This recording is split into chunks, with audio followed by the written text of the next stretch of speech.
Good evening, ladies and gentlemen. This is Lawrence Guidry, the old airman, speaking to you from deep in the heart of the Ozark Mountains in southwest Missouri. Good evening, my friends. Tonight we'll be discussing a story which has come about after a year it happened.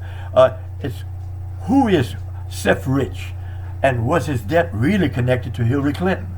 Now I have trying to keep it in a 15-minute time frame here, so whatever I don't finish tonight, I will finish tomorrow. Thank you very much. That's good. Okay, so let's get started. The death of a 27-year-old DNC, that's the Democratic National Committee staffer Seth Rich, has been a source of myriad conspiracy, should I say, theories from people who claim he was killed because of the connection to WikiLeaks, which the police have denied. The issue is back in the news nearly a year later after a private investigator hired by the family claimed there was a tangible evidence that Mr. Rich was communicating with WikiLeaks, the organization responsible for publishing thousands of emails from the DNC and the committee and the campaign of Hillary Clinton. The story going around has all the ingredients for an intriguing, vast Washington conspiracy featuring shady dealings at the highest level of government, murder, political ambition, and power. But it remains a significant leap to say that Mr. Rich's death was a part of some sinister plot, and the Rich family have said that there is no reason to believe either. What happened the night of his murder? Let's go and see what really happened about it. The 27-year-old computer voting specialist was last seen arriving or live July 10, 2017, by the manager of a bar he frequented in the Columbia Heights neighborhood in Washington, D.C. It was a muggy night in the nation's capital, and Mr. Rich venting the night to his bartender about the difficulties of balancing his 12-hour day job with his love life. Yeah.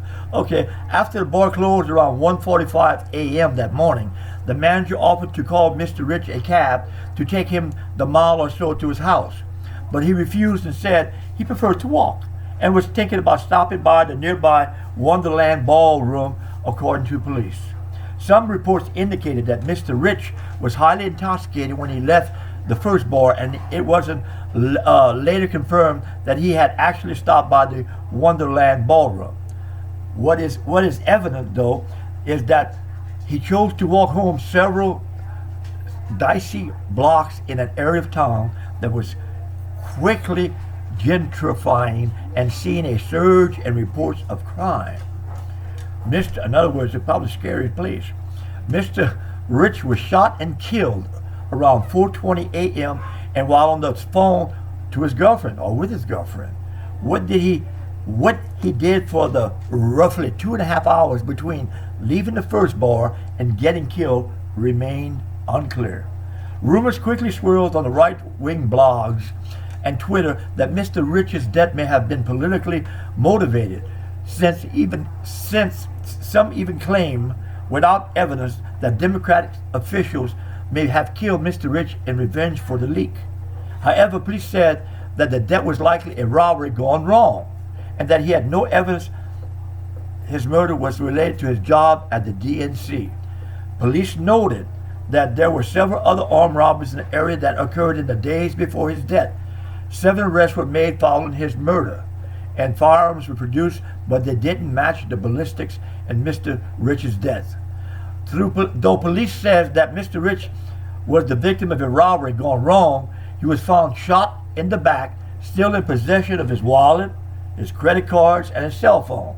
His wristwatch was torn but not broken. So everything of value, it was still in his person. So evidently it was not a robbery. It was some other motive, huh? I wonder. Okay, where did the rumors come from?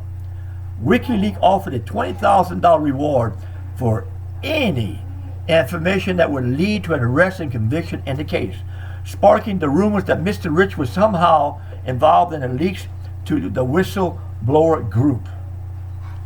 Mr. Rich's death came just before a particular sensitive time for the DNC.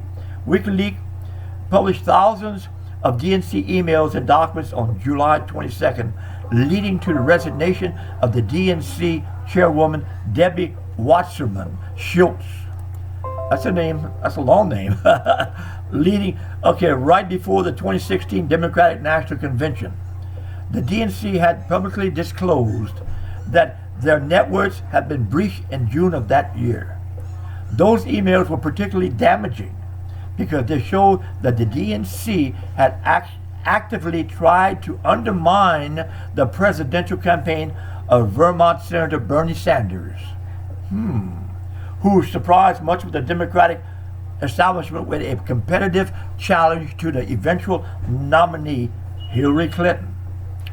Okay, interesting, isn't it, folks? What do the Clintons have to do with it? The Clinton family had been the subject of conspiracy theories for years, and Mr. Rich's murder was the latest in a series of alleged scandals that depicted the Clintons as a power-hungry family that is willing to go to any lengths, including murder, to get their way. I think that was evident even though when he was the governor of Arkansas, concerning her. The family was accused by right-wing detractors of ordering the killing of an associate when former President Bill Clinton was in office. Those allegations were found to be false in several investigations. Now, did Seth Rich leak to the DNC email? So far, there is no verified evidence that proves Mr. Rich helped leak the emails. The United States government has said that Russia was responsible for directing the breach into the DNC network and theft of the emails using publishing techniques. An online personnel that called himself Godsurfer 2.0 independently claimed responsibility for hacking the DNC. WikiLeaks has so far not indicated where it received the emails. Okay, that sounds it. The plot's getting thick here. Why is this back in the news? A private investigator hired by Mr. Rich's family following his murder told Fox News that there is tangible evidence, there is information on the victim's laptop that would confirm that he was in contact with WikiLeaks before his murder. And interestingly, on its website, Fox News decided to leak on the story the morning the news came out, prioritizing over the reports that Trump had shared highly classified information with Russian officials.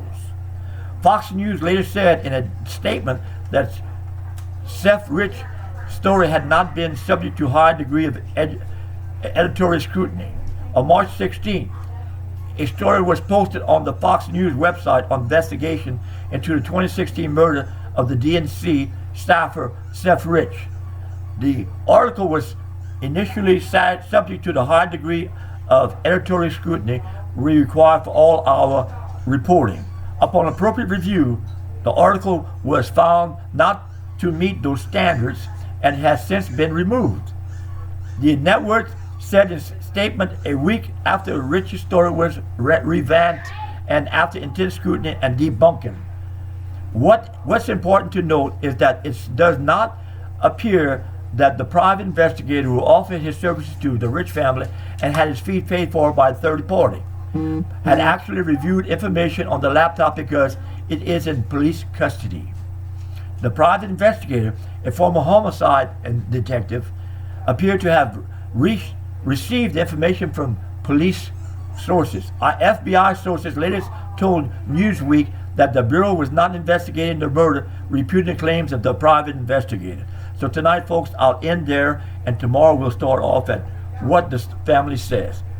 Folks, thank you for coming to my site. And folks, please, the subscribe button, please push it, click it, and subscribe to my channel, folks. I really would appreciate it.